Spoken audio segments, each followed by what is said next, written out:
Hello అండి. Welcome back to my channel. ఇవాళ మనం చేసుకోబోయే రెసిపీ వచ్చేసి తోటకూర ఫ్రై అండి. సో, తోటకూరని తీసుకొని శుభ్రంగా కడిగి, తరిగి పక్కన పెట్టుకున్నానండి.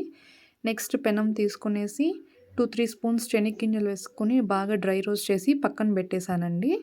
నెక్స్ట్ అదే పెనంలో 2 స్పూన్స్ ఆయిల్ వేసుకునేసి దాంట్లో పావు టీ స్పూన్ జీలకర్ర, పావు టీ స్పూన్ ఆవాలు, 4, 5 వెల్లుల్లి రెబ్బలు కచ్చా పచ్చగా దంచి వేసుకున్నానండి.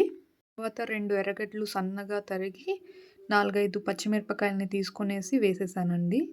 కొంచెం మిక్స్ చేసేసి కొద్దిగా సాల్ట్ వేసేసి బాగా మిక్స్ చేసి మూత పెట్టేసానండి. నెక్స్ట్ శనగగింజల్ని తీసుకొని పొడి చేసుకున్నానండి. తర్వాత ఈలోపు ఎర్రగడ్డలు కొంచెం బాగా మగ్గిపోయినాయండి. నెక్స్ట్ ఆకుకూర తరిగి పక్కన పెట్టుకున్నాం కదా! అది ఇందులోకేసేసి సాల్ట్ ఏసేసి టేస్ట్‌కి తగినంత మూత పెట్టేసానండి.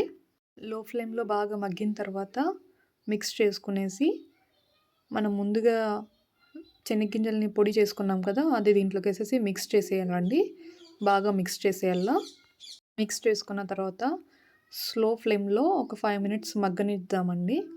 మగ్గిన తర్వాత స్టవ్ ఆఫ్ చేసుకుందాము. అంతే. ఎంతో రుచికరమైన హెల్తీ అండ్ టేస్టీగా ఉండే తోటకూర ఫ్రై రెడీ అండి. ఎలా ఉందో కామెంట్ చేయండి.